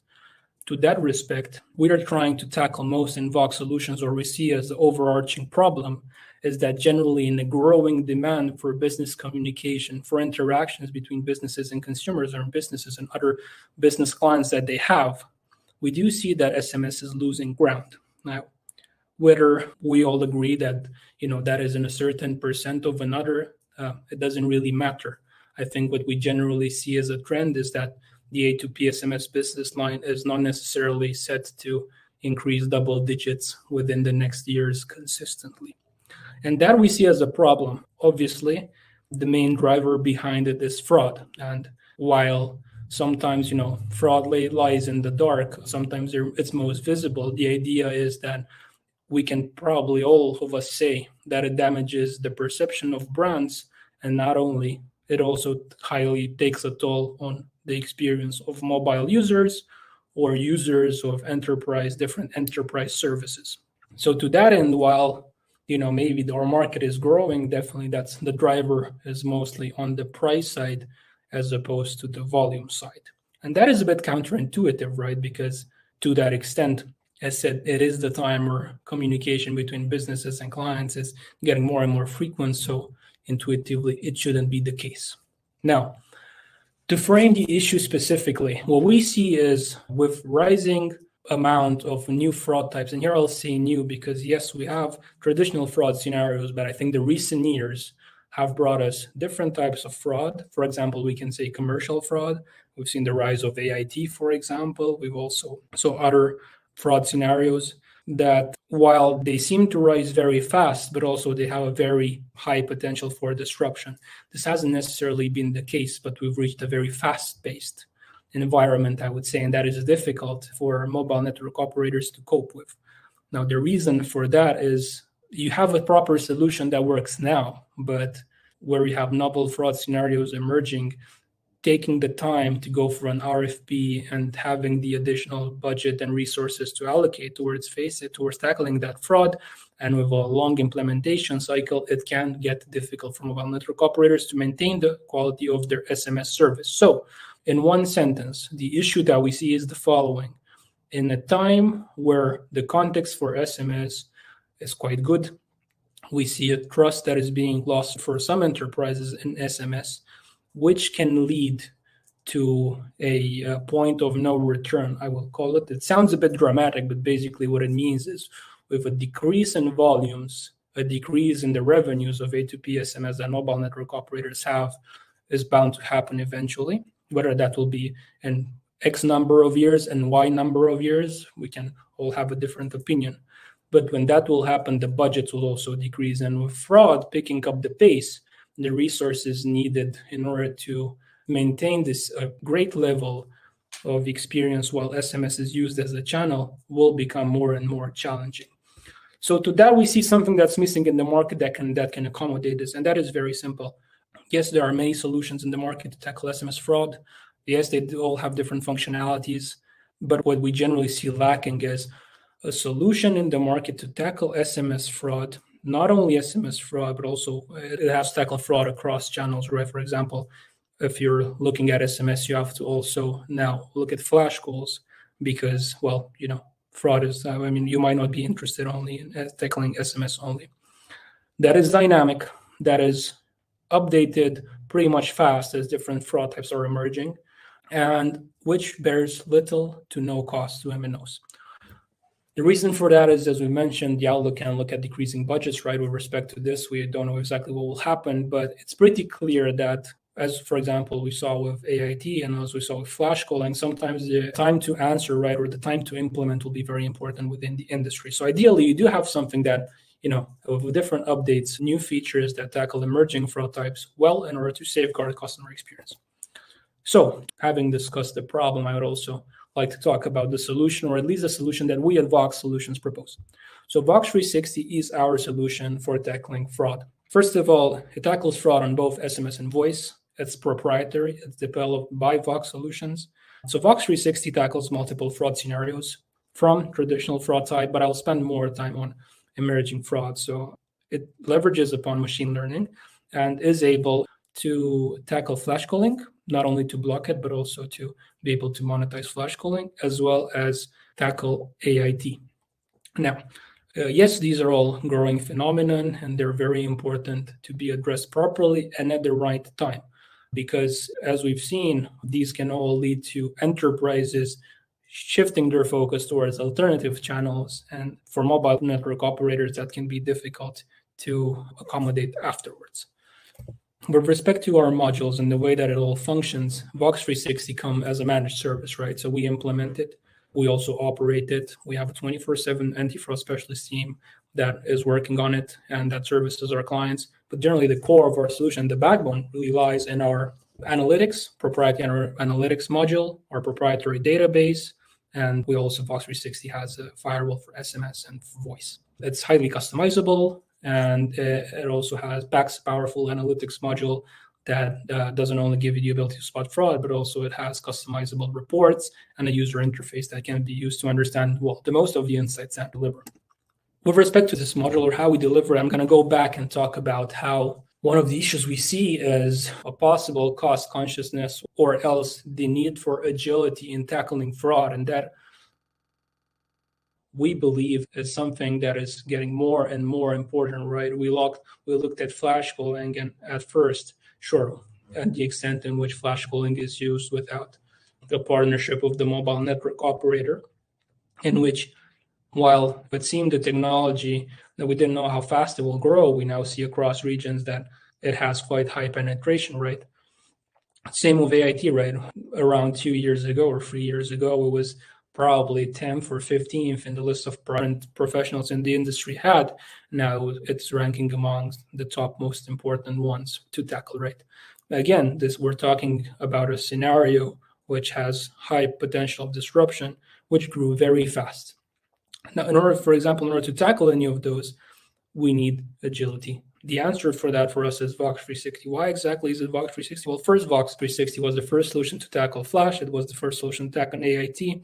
And generally, our fraud team is very fast in identifying emerging fraud types, but acting on them, right? The reason for that is Vox 360 is implemented with numerous clients.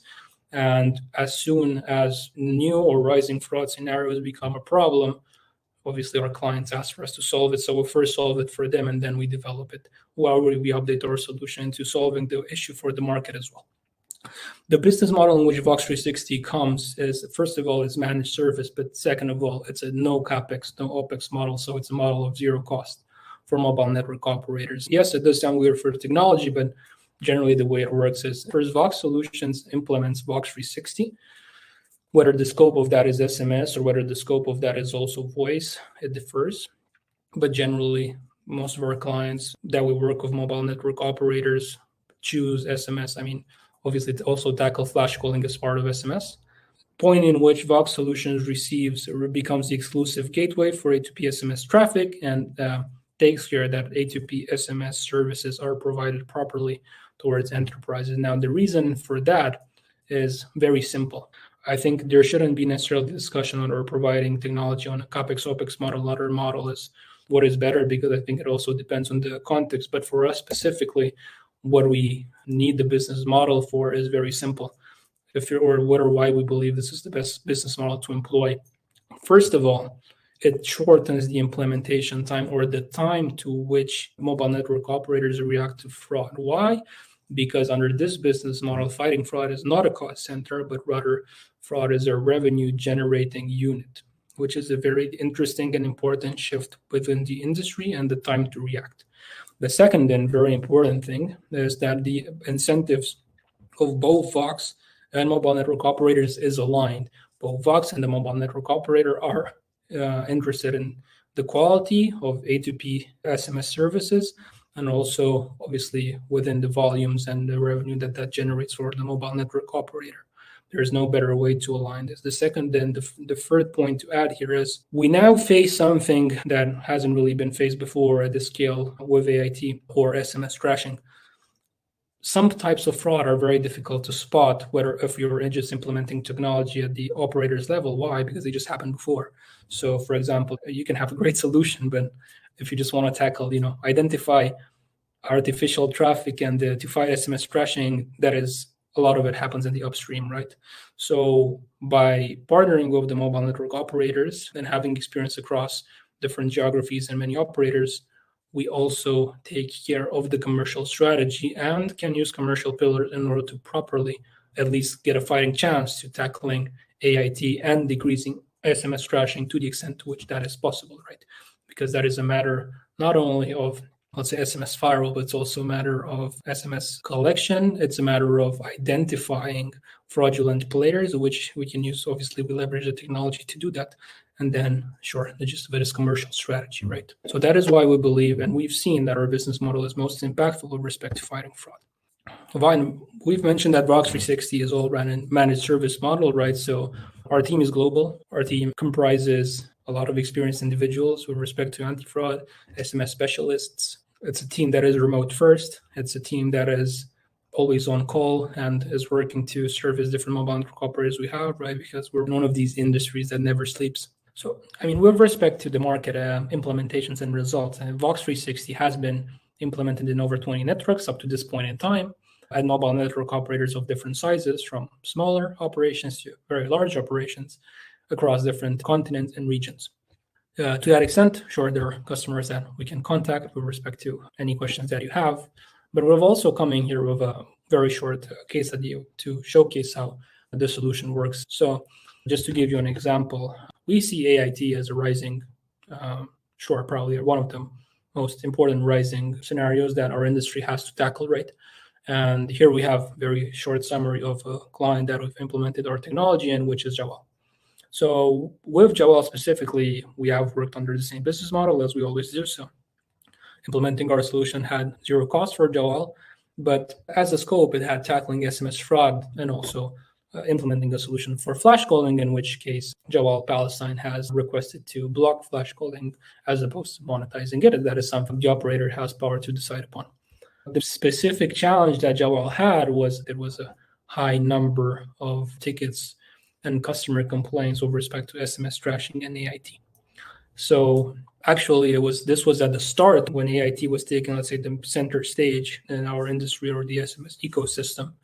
And it was just one of these cases where we also had to learn fast with the clients. So what exactly happened is we've implemented our solution to identify which brands in which AIT is mostly used for, obviously for cases which reach the network as opposed to cases that happen up in the upstream. We also obviously saw the tickets and brands for which SMS trashing was done, right? And then not only by using our solution, but also in collaboration with players and brands, we were able to reduce that. As a result, in Jawal, this stats, the user complaints on AIT decreased by 95% and the tickets for trashing were actually for when SMSs were not received, right? SMS were not received, decreased by more than 30%. So this was great to see. They were very happy, and it was very important for us to help our client deliver on this as the mobile user experience, very important for Jawal. With respect to technology, so sure, I've talked in short about what Vox 360 packs, but really the core of it is, apart from algorithms, it's our database. We have a proprietary database, of course, for both voice and SMS. We utilize that and update that across all implementations, and it serves the core of our fraud solution.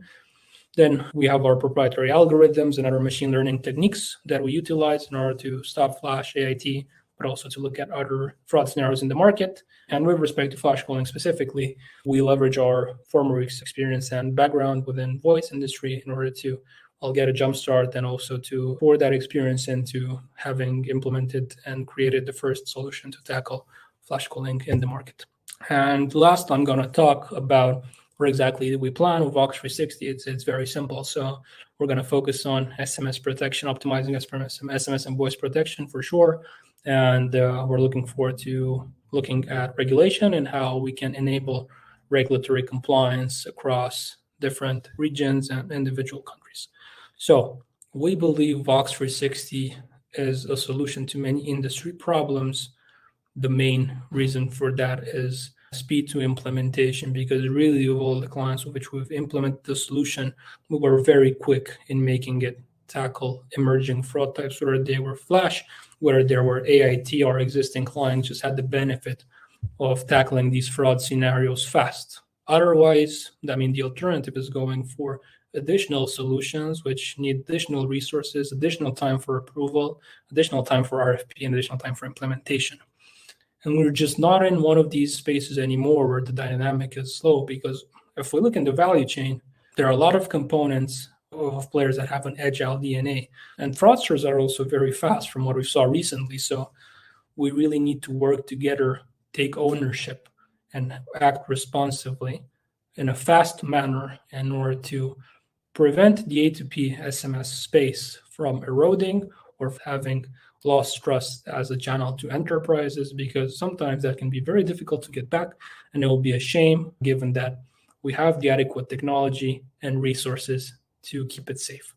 So I thank you all for taking the time to listening to us. I wish you all the best and have a great day. Thank you.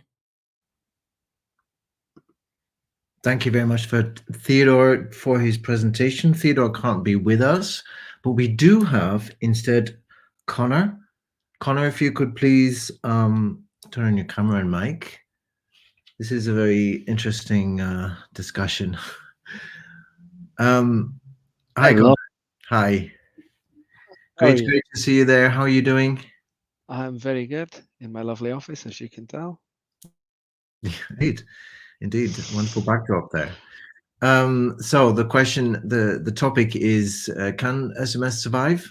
And for a few people, the belief is it's going to be a challenge, because there's not only spam and external fraud, but there's also insider industry fraud, right? When it comes to AIT, that's essentially what we're talking about. So it's really it's about the ecosystem. It's about the companies behind the solutions, who are essentially the aggregators or the other companies who are dealing with the SMS themselves. So what kind of, thinking about this, what kind of insights do you need about the industry itself to kind of like make sure that you cover off all the bases with this kind of fraud detection solutions? Tough question. It's a nice question. I like that question though.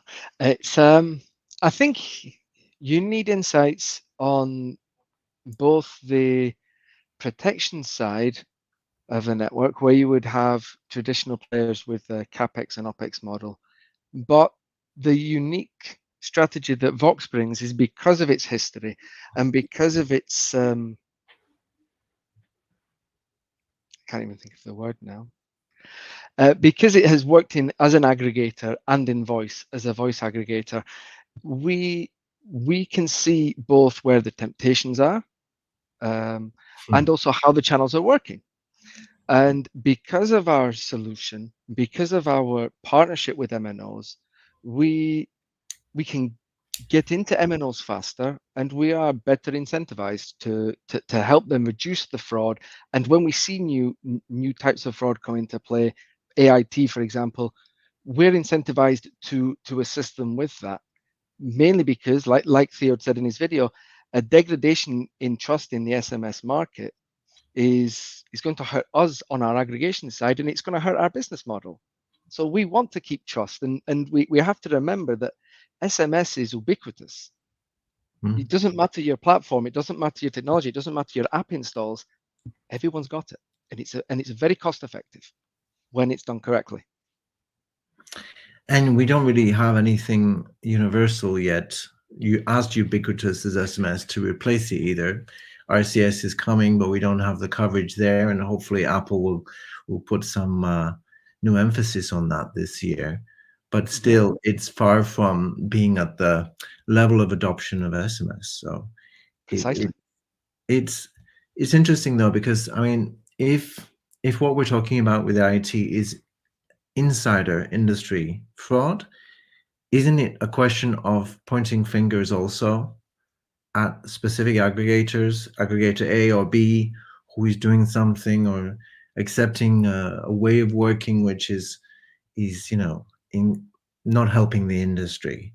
I don't know if there's enough emphasis in the industry from the likes of GSMA or MEF in order to kind of solve these issues, or if it's just a question, like you say, of using solutions like this which help to identify that.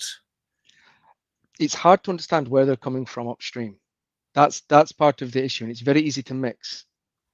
But yeah, it would be good to have wider collaboration in the industry to try and tackle it and to keep trust and to keep everybody honest, because everybody wants to keep the networks going as they are. We don't want to ruin it for everyone, do we? We want to make sure that everyone can still get their messages, people can still work in, and businesses out there can operate without fear.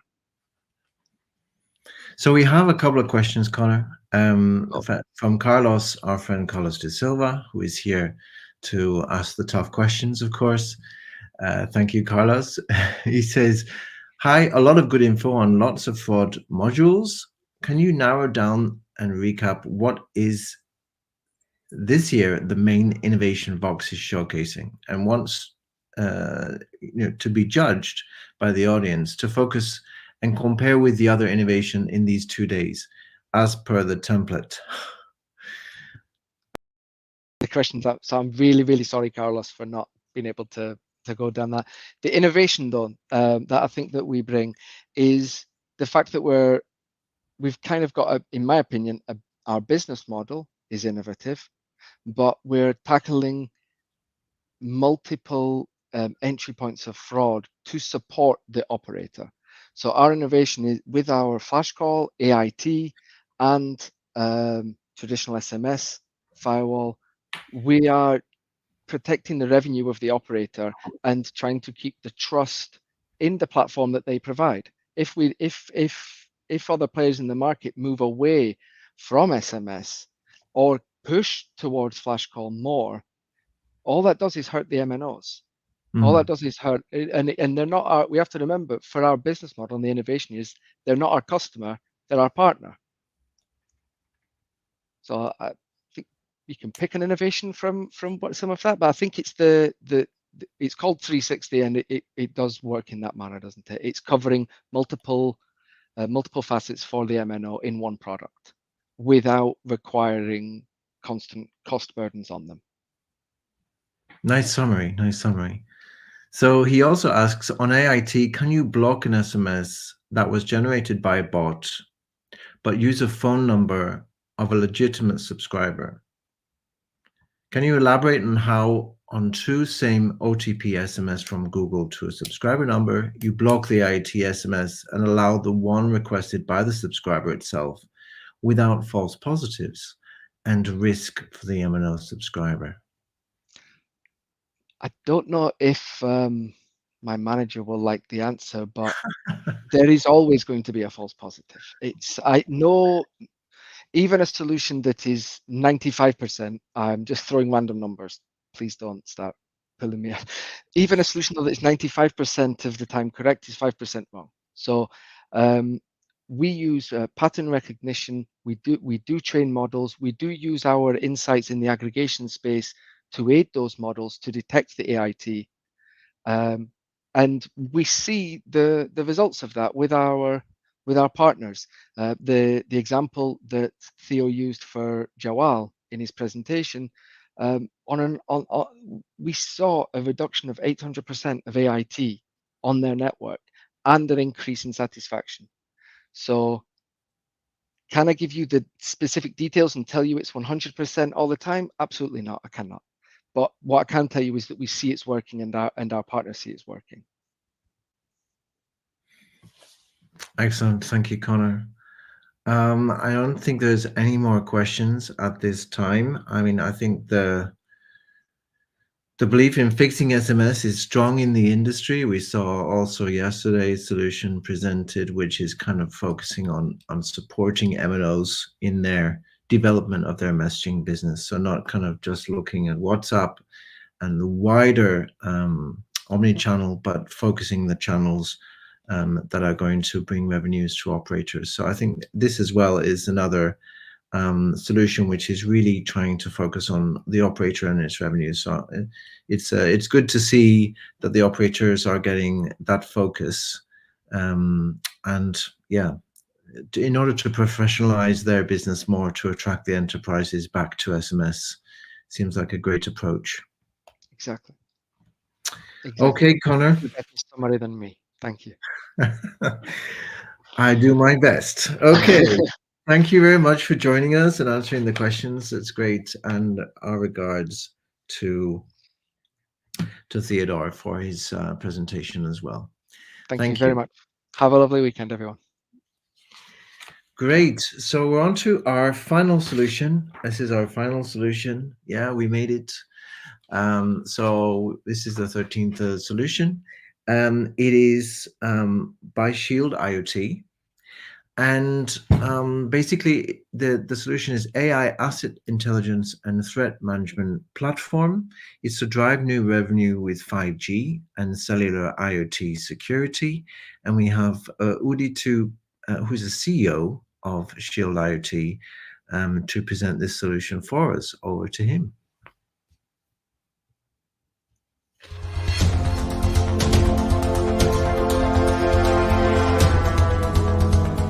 Hello everyone, my name is Udi Solomon and I'm the CEO and founder of Shield IoT. Shield IoT, we're an IoT cybersecurity company, a software solution provider, enabling telcos, connectivity providers to add security on top of 5G and cellular IoT networks to secure this network and generate new revenue streams. When we look at the IoT, cellular IoT security market, we immediately see several trends. One, connectivity is commodity. Prices have been going down for years now, and this trend, unfortunately, is going to continue even more. The second part is that security, the state of security is really not good. The devices, IoT devices have poor security, none or basic, what we call secured connection, authentication, and encryption, which is basically worthless once the device has been compromised. This delays the adoptions of enterprises and IoT service provider for cellular IoT, and as it doesn't meet with their challenges. And when we talk about cellular IoT security challenges for the enterprises, the problems they face, first and foremost, device diversity and mass scale networks. There are so many different devices, applications there coming in from countless different manufacturers, and the networks also are growing rapidly. Typical network, for example, in a city can easily reach dozens of thousands of devices today, and meters networks and transportation networks are in the millions. Moreover, these devices are not designed with security. They're designed based on cost, they're designed based on performance, on power, but security is not part of it. And so it's very easy in most cases to exploit built-in vulnerabilities, to hack them, to take control of the device in order to change its behavior, take down critical services, steal sensitive data, and even hack the enterprise. An additional challenge enterprises and SMBs working in the cellular IoT domain face is that the devices are exposed in the field. Unlike IoT devices, take a printer that is inside the enterprise perimeter, it's protected. But these devices are in the field, outside of the perimeter, can be remotely hacked, and can also be physically tampered with to take control of this device. Cellular IoT security has additional challenges for the customer, and one of the big ones that we've seen with almost every end customer we work with is the visibility challenge. On the left side, you can see the devices. They connect over the cellular network to the enterprise. This is number one, yeah? And so this is going well, but once these devices have been compromised, we're seeing going to malware sites, unauthorized destinations, command and control site, credential theft, etc. And the enterprise is not able to protect it because he doesn't have any visibility to it. They cannot protect what they cannot see.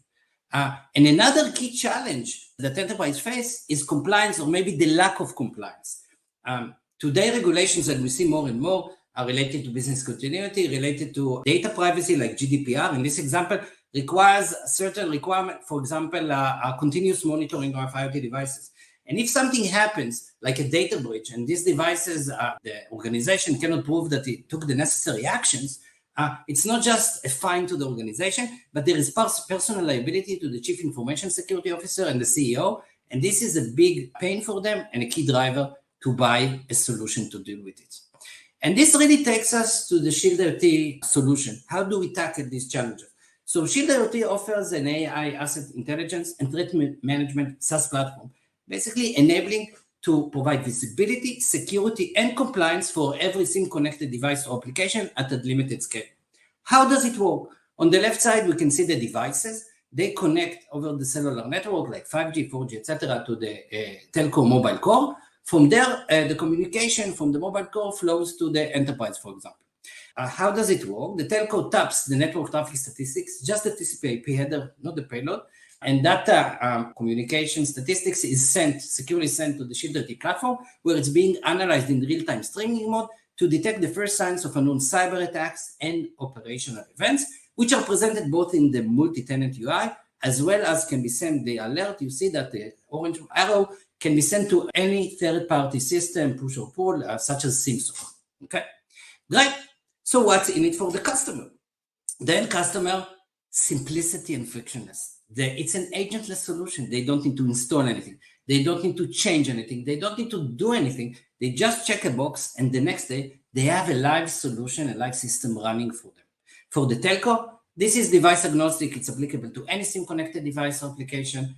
Privacy is not an issue because it's what we call privacy ready. We don't do deep packet inspection. We don't analyze the payload. We don't even get the payload or any PII or sensitive information.